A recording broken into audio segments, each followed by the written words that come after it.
Shalom, and welcome to this, our seventh edition of Contextual Bible Study. My name is Denny Thompson. For this session, we're going to take a look at the story of Jesus healing a man born blind.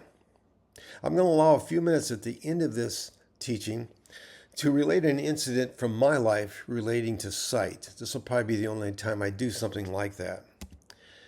Now, I have cited before some of these extra biblical Jewish sources, and some of you are probably wondering, where are you getting those from? What are they? So just really briefly to kind of get an overview. About 200 AD, the words of the oral law. Now, the oral law were extra biblical teachings of the rabbis that had been handed down for many generations. They were recorded in something called the Mishnah. Now, there's another document that included discussions, opinions, and other sayings of the rabbis recorded in the Gemara. These two documents were recorded into a multiple volume Talmud. Talmud means that which is studied. The Talmud consists of the Jerusalem Talmud and a much larger Babylonian Talmud. So that's just kind of a general idea of what they are, where they came from. Now, I'm only quoting from ancient sources in my teachings, before and during the time of Jesus. Did Jesus agree with all the writings and opinions of the rabbis? Well, certainly not, as we'll see even in this story. Did he agree with some of them? He did. Now, Jesus' view of the Old Testament, or the Tanakh, I've cited this verse before. He clearly affirmed the Old Testament. He said, "Do not think I have come to abolish." Abolish means to misinterpret the law of the prophets. I have not come to abolish them, but to fulfill them. Fulfill means to interpret correctly. And as I mentioned before, did Jesus agree with all the interpretations, extra biblical writings? Well, here's one of the verses of his direct quote indicating he had some serious problems with them. He said, speaking of the Pharisees, they tie up heavy, cumbersome loads, and they put them on other people's shoulders, but they themselves are not willing to lift a finger to move them. That's quite clear by that particular statement, how he felt about this hypocrisy. Now let's get into this story. It's in John 9. So here we go. As he went along, he saw a man blind from birth. His disciples asked him, "Rabbi, who sinned, this man or his parents, that he was born blind?" Now, where did that come from? Well, it was an ancient Jewish belief that sickness is a divine mandated punishment for individual or communal sin. Now, clearly, this was not correct, and Jesus is going to answer this particular statement by saying this: "Neither this man nor his parents sinned," said Jesus, "but this happened so that the words of God might be displayed in him. As long as it is day, we must do the works of him who sent me. Night is coming." Now, he's referring here to his crucifixion. Day is referring to these times that he's able to teach. So when he's referring to night, that's what he's referring to. Night is coming when no one can work. While I am in the world, I am the light of the world. This is a major theme in this teaching. Okay. Now, after saying this, he spit on the ground, made some mud with saliva, and put it in the man's eyes. Now, spittle, or spitting on the ground, mixing with clay, likely with dirt, I should say, which you kind of make a formation of clay. Likely specific reason was given the fact his audience, the Pharisees and religious leaders, had certain ideas about this. I'm going to get into that a little bit later to understand why did he do this? What was the point behind this? So just hang on to that thought. We'll come back to it.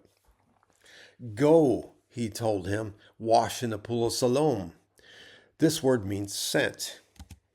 So the man went and he washed and he came home seeing. Now, let's look just for a minute at the pool of Siloam and kind of this idea behind it. Why did Jesus ask him to go there?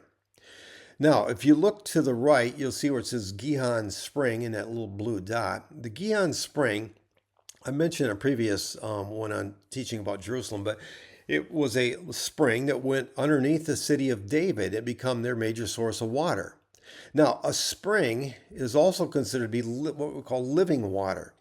And living water is water that comes directly at the hands of God, not like a cistern, but something where it is new, it's fresh. So that was considered living water. So this Gihon spring was very, very important here. And there was a tunnel dug. We'll look at a couple of pictures of that in a minute. Many years ago, during the time of Hezekiah, it went roughly about like that. And it went over to an area which is going to become this Pool of Siloam. That's going to be the source of its water. So the Pool of Siloam is going to be containing living water. And that's the Pool of Siloam.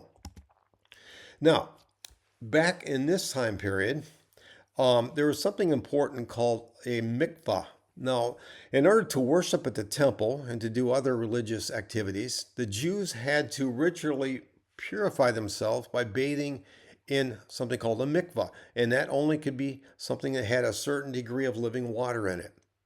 So this is one of the sources of purification for temple worship up above there, which is way up here. That's, of course, the temple up there. This one's quite a ways away. There were other places where they could purify themselves. And the plural of mikvah is mikvot. Right up where that particular lettering is, there were many, many mikvot. They look like this. We can actually see them today, where they purified for temple worship. So just a little bit by background, that being the Pool of Siloam and this idea of the Gihon spring and living water.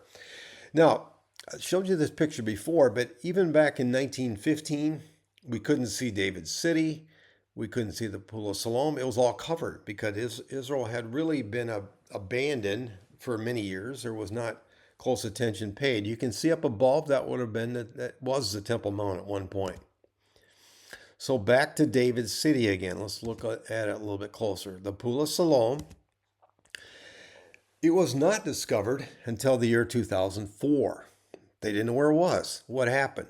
They were working on a sewer line up above because this was covered by dirt, and discovered that as they broke it, and as they started to dig down, they started to discover something that later was determined to be the Pool of Siloam. Now here's today where the Gihon spring is, right where that arrow's pointing. It's still there, and it goes underneath David's city over to the Pool of Siloam. In this diagram, we can see the Gihon spring to the right and how it goes. It was dug, there was a tunnel dug underneath David's city. A great, great effort and work during the time of Hezekiah. He built it to give them a source of water when the Assyrians were surrounding the city. Now, this particular tunnel, which is an amazing structure to build, is 1,750 feet long, and the deepest part was 140 feet deep, and it wound up in the Pool of Siloam. Up there is the Temple Mount, right up above, as you can see. Now, from the Pool of Siloam to the Temple Mount was 4/10 of a mile, so quite a distance, and quite an elevation climb. You go up 370 feet from down by the Pool of Siloam up to the Temple Mount. Now here's a couple pictures of the Pool of Siloam, or excuse me, the Gihon spring today, the tunnel that goes underneath David's city. Now it's not flowing nearly like it once did, but we can see it right here. There is water flowing, and tourists can actually walk through it. This is where it was discovered when they accidentally hit that pipe and they started digging. It was right in that area where the arrow is. And as they dug deeper, they began to realize, wait a minute, there's steps down here. And they kept digging and digging until they discovered the actual Pool of Siloam. Now, down here, we're going to go from the Pool of Siloam towards the Temple Mount up there. As I mentioned before, it's 4/10 of a mile, and you go up 370 feet. And I also mentioned that the living water was used for temple activities. Now, up above where it says Southern Stairs Rabbi's Teaching Area, that may have been where this incident first took place, because the rabbis taught up there. They taught their disciples on those stairs. It was a very popular place. And it's very possible that's where Jesus met this man born blind. But here's the avenue that goes from the Pool of Siloam on up towards those stairs. It's kind of winding. It goes all the way around like this and on up to the base. Okay, so that's the route. And it's long and it's a very high elevation. So this man, this blind man who Jesus is going to heal, had to go and wash in the pool of Siloam, and then he had to return. And that would have been quite a journey, especially on the way down when he was blind, because this is a winding area. This was not really known about till fairly recently. Here's another picture of the pool of Siloam as they begin to dig it even further, and now there is even more excavations. They're realizing it's very large. It was a huge area. You can see the stairs going down to it. And that right there is where the pilgrims and the worshipers would have walked. Jesus would have walked as his disciples. This man would have walked through that tunnel on up to the Temple Mount. Now, this is the inside of that tunnel. A few years ago, they began to discover the inside. I was there back several years ago, and I met with a chief archaeologist, and he let me walk into some of these initial findings as they're beginning to discover these ancient steps. Now they have built this thing almost all the way to the Temple Mount. In fact, I think it might be complete. You can see this structure around it. This is the ancient pathway, and you can see there's stairs because it's going up and it's winding. This is an artist's rendition of what it might have looked like back in those days. It's a very important walkway. Now, again, that's the southern stairs up above, that rabbi's teaching area. And let's look a little bit closer here. You can kind of see a closer in view. Very important area. And those doors, the one to the right was where they entered the temple, and the one to the left is where they left the temple area. Now, back to the story. His neighbors and those who had formerly seen him begging asked, "Isn't this the same man who used to sit and beg?" Some claimed that he was. Others said, "No, he only looks like him." But he himself insisted, "I am the man." "How then were your eyes opened?" they asked. He replied, "The man they called Jesus made some mud and put it on my eyes. He told me to go to Siloam and wash. So I went and washed, and then I could see." "Where is this man?" they asked. "I don't know," he said. They brought to the Pharisees the man who had been blind. Now the day on which Jesus had made the mud and opened the man's eyes was a Sabbath. Therefore the Pharisees also asked him how he had received his sight. "He put mud on my eyes," the man replied, "and I washed, and now I see." Some of the Pharisees said, "This man is not from God, for he does not keep the Sabbath." So this is going to be the legalism by which they're going to accuse Jesus of doing something wrong. They're going to ignore the fact this man can see, but here's what they're going to accuse him of. You violated the Sabbath. There were so many Sabbath laws back then. This is one, and many of them were really quite amazing, how detailed they were about what they could and couldn't do. But here's one relating to this. And it almost sounds a little funny, but that's the source. It's from the Mishnah. Shabbat 22 is a specific reference. Shabbat means Sabbath. Dealing with the Sabbath, someone could only spit on a tree or a rock. Now you might think that sounds kind of crazy. Spitting on the ground, they determined, would cause the spit to mix with dust and produce clay, which was considered work. Now their concern was spitting on the ground rather than healing a man born blind from birth. Jesus was demonstrating it was the Pharisees who were blind. So they were completely off guard here. But others asked, how can a sinner, now why did they say that? Because he healed on the Sabbath. How can a sinner perform such signs? So they were divided. They turned again to the blind man. What have you to say about him? It was your eyes he opened. The man replied, he's a prophet. Now, what does he mean by that? That has some really heavy meaning here. He's a prophet. Okay, so let's look at that a minute.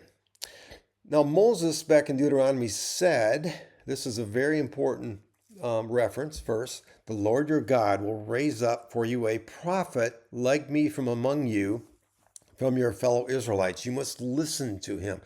Now, this is understood to be the coming Messiah, a prophet like me. This is a very specific reference, a prophet, but also the Messiah. Now, the Jewish belief was there were no prophets after Malachi, which is hundreds of years before this time period. So the term prophet became a messianic term. So what was this guy saying? By calling Jesus a prophet, it looked like he was affirming, I believe he's a Messiah.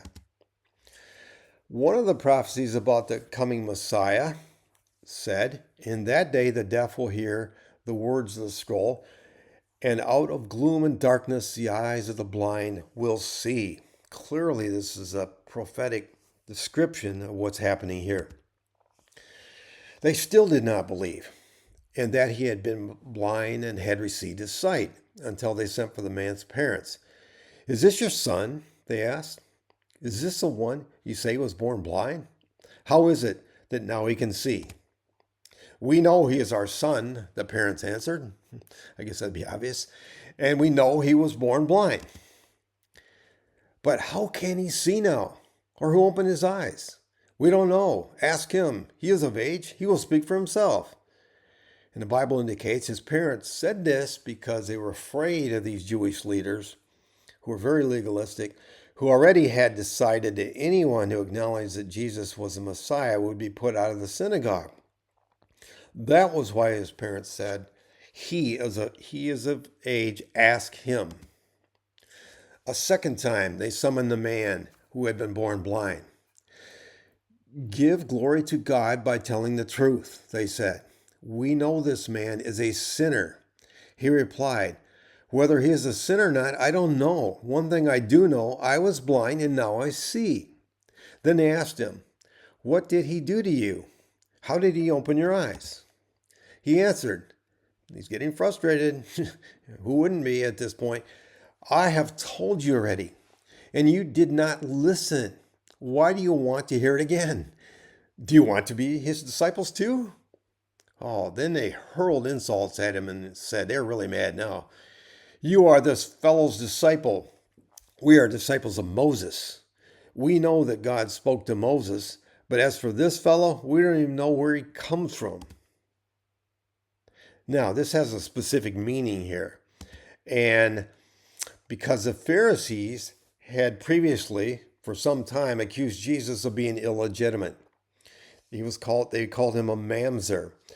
A mamzer means he didn't have a legitimate father. And the story was that they passed around his father was a Roman soldier. So that they had tried to demean Jesus in this way for a long time. So this is what they're referring to. A Jewish tradition test that is going to be important. This is kind of back to those traditions of the rabbis or those previous teachings, was this.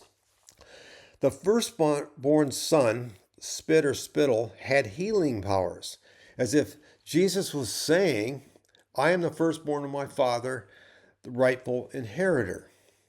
So by Jesus using his own saliva, he's tapping into their tradition to make a strong statement about who he is, his own identity. Now in John, previous chapter 8, 18, 19, he said, I am the one who testifies for myself. My other witness is my Father who sent me. They asked him, who is your father? So what he's doing here by using this tradition that they had is showing, yes, I am the firstborn.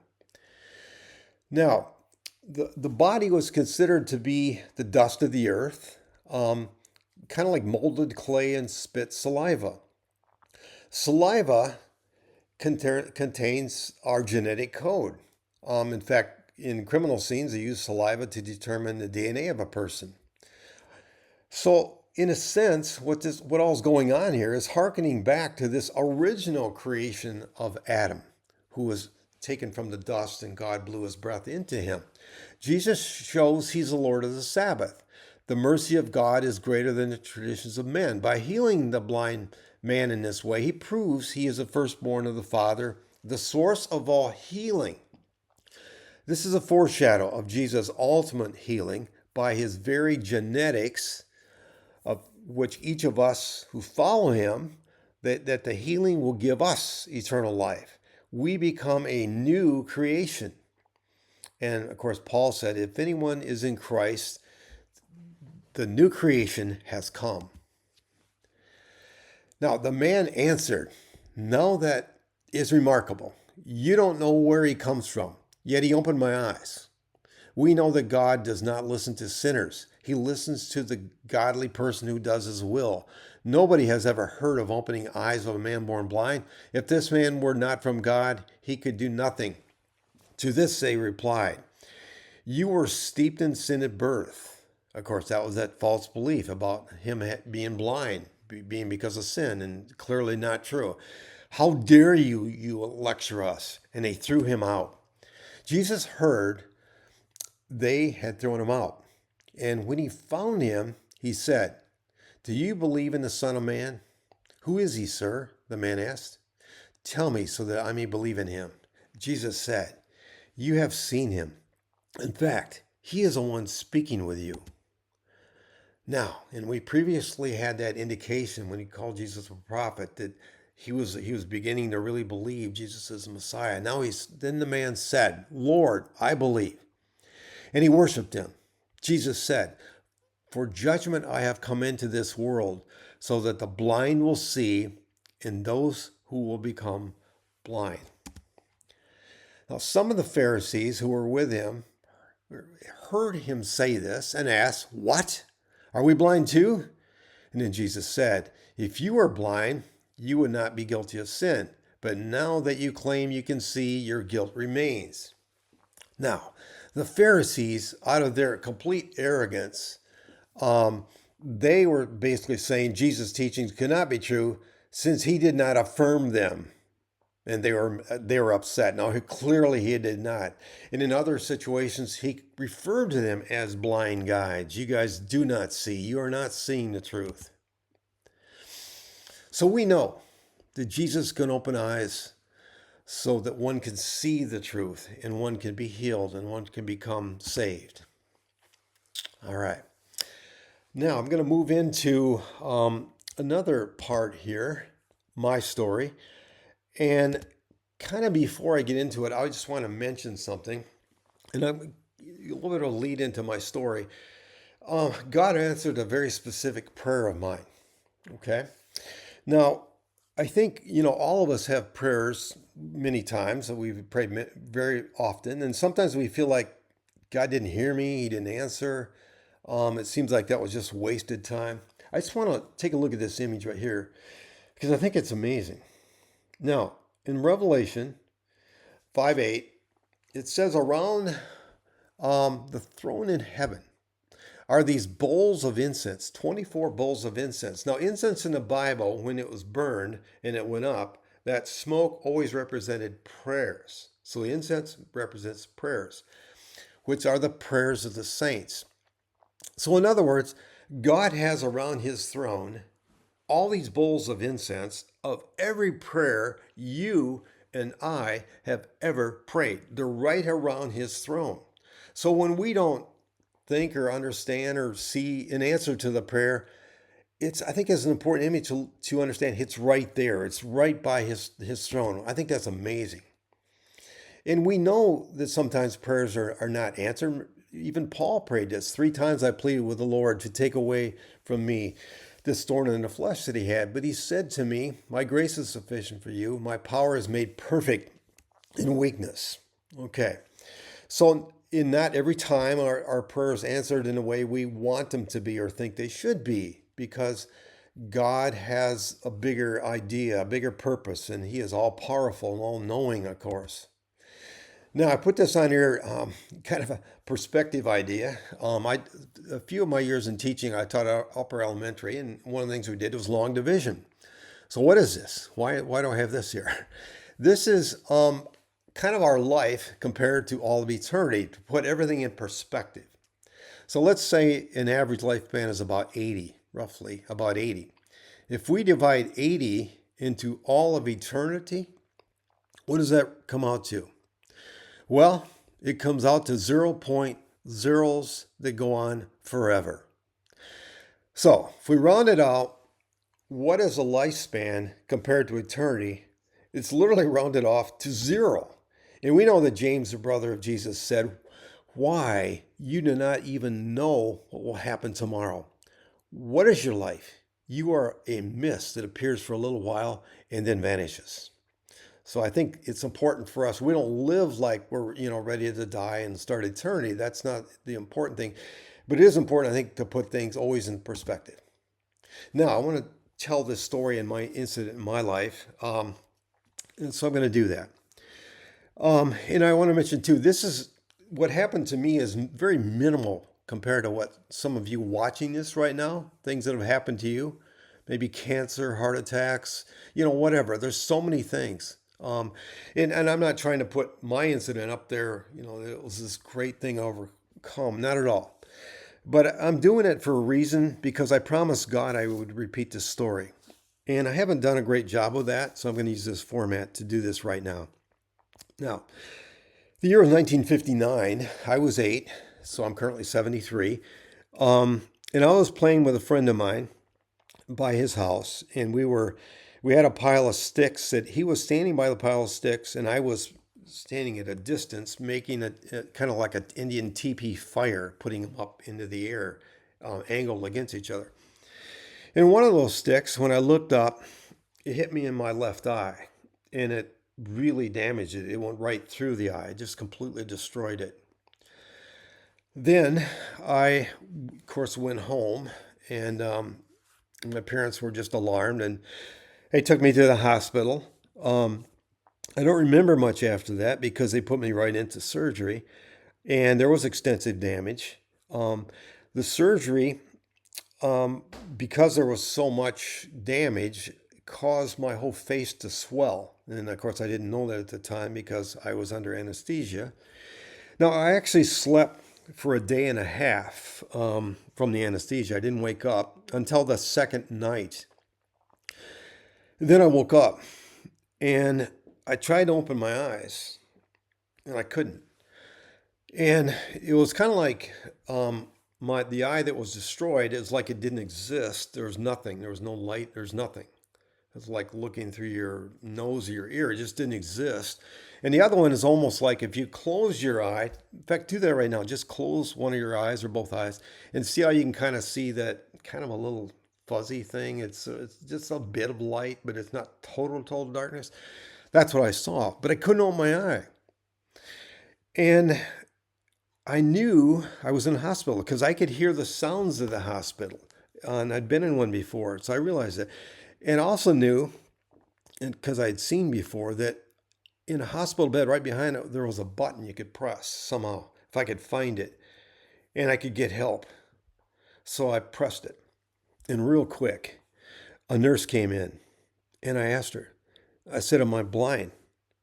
And she was like an angel from God. She just put her hand on my cheek and said, "No, Denny, you're not blind. You have lost an eye, but your other eye is swollen from the surgery. It's going to take a while, but you're going to be able to see again out of that." So it went on 8 days. I was blind. I could not see. And I was scared. I was really terrified as a little boy. So that stuck with me my whole life, that time period of not being able to see, even though that part was temporary. And gradually, gradually a little bit more light appeared. And finally, and I know I tried so many times to open my eye, but I couldn't do it because it's so swollen.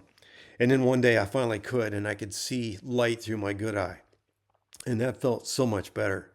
And obviously, I just had to make some adjustments in life for that. It wasn't, that big of a deal being that young. I had to be very careful, wear protective glasses, that type of thing. Now, fast forward all the way to year 2011. My good eye, which is my right eye, was starting to get kind of a serious cataract like happens when you get older. And my eye doctor recommended possibly having cataract surgery. And I was really nervous about that, only having one eye, but thought about it a long time and talked to people and decided to go ahead and do it. The day of surgery came. During that surgery, and that cataract surgery is like just very routine procedure, I understand, but for me, I was nervous about it. It seemed like it took a really long time. Actually, it did. It took much longer than normal. And after it was done, the eye doctor told me that I needed to come back to the office the next morning. Now, that really scared me. Now, obviously, it's 2011, so I'm an adult here. Um, so we did that. My wife, Sherry, drove me back in and went back into the eye doctor. He told me that it didn't go well. The lens he put in was not staying in place. In fact, he felt like it probably was going to fall because it was too low and it looked like it was not going to stay in place. And what had happened is I had been hit in that right eye years ago from actually like a little hacky sack, and it probably had broken one of the little tiny cords that held a sack in which that contact or which that new lens was put. So that was scary. Um, he said that it's probably not going to work. We're going to eventually have to try to figure something else out. So I walked back out to the car and I sat there with Sherry, my wife, and I explained to her what happened and my greatest fear. And I just was crushed. You know how when you've really had something happen, you feel awful. Um, you just feel crushed. By the way, I want to mention the reason I have this picture up here is this is a lake that we live on, and part of the story has something to do with this lake. So that's the reason I have this picture here. So there were difficult days ahead. And we went to various doctors, all kinds of experts to figure out what can be done, what can happen here. Is there anything that can happen? We went all over the place. These are very anxious days. Um, During that time period, I listened to a song over and over again. The song was "In Your Presence" because that's what I felt. I need to be in the presence of God. That's what I wanted more than anything. And I had a vision for a specific prayer. I said, and here's what it was: God, please use your hand to move this lens back in place because it's falling and I need a miracle. Just put it back in place. I literally had this vision of that's what I need to pray. So I did. A few weeks later, we were in our condo in the little town of Central Lake, and things were still not better. I was not seeing well at all, and I just really down. So I told my wife, I'm just going to take my boat and go out and go fishing because I love the walleye fish, and I thought I'll just do that. And I started driving the boat out to a place I was going to fish, and that's why I'm showing you this lake right now. And I was crying. I was crying a lot, and my my eye was just watery. I couldn't hardly see. I was crying out to God to help me. So here's what happened. I got my boat out there, and I got my lines ready, and I thought, okay, I'll put them in the water and start fishing. Excuse me. So I did that, and I asked God I should back up a minute. As I was driving back out or going into the lake to go fishing, I pleaded with God for a sign. I need a sign that you are with me, that you're going to help me. I just need a sign. Okay, so I started fishing, and within about 2 minutes, the rod on the left side, I used two rods, just bent right down. So I grabbed it. I'm not thinking about my eye at this moment. I had a big walleye on there. So I pulled it in. I pulled that walleye in and I brought it into the boat. Now, this is not that walleye because I don't have a picture of that walleye. This is another one. That walleye was even bigger. Now, I know what you're thinking, fisherman's story. It actually was wider and bigger. This is the one I caught later. I just started looking down at that walleye after I was all excited about catching it. And then it hit me that God was speaking my language. I like the walleye fish. He gave me a sign. It was that great big walleye. And as I looked at it, I thought, I'm going to put it back. I'm just going to give this back because God, you answered at least giving me the sign that you're with me, and thank you. So that's what happened. Then I went back home, and time goes on. Over the next couple of weeks, it seemed like I was able to see better. The lens and my good eyes seemed to be improving. So I had an appointment to go back to the original surgeon, and I did. And I went in, and he examined my eye. He took a while. He looked at it. He didn't say anything. I thought, what's gonna happen here? What's wrong? What's he gonna say? Then he said to me, "This is amazing. It's like someone, excuse me. It's like someone moved your lens back in place, and someone did. God did. And as time went on, it just got better and better, and I could just see just fine. It's 13 years later now, and my eye works just fine. In fact, I had an eye appointment yesterday, and the doctor said, "You were doing great, Denny. Your eye looks great." So God answered that prayer, and I told it because I promised God I would, and then hopefully I put it in His hands that He could use it for any of you listening, that somehow that might be of help to you. Okay. Now, in conclusion today of this contextual Bible study, I want to quote this from Jesus.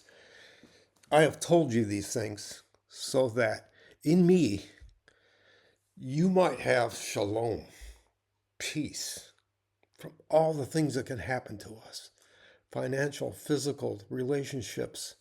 He wants shalom. In this world, you will have trouble. But take heart. I have overcome the world." Shalom.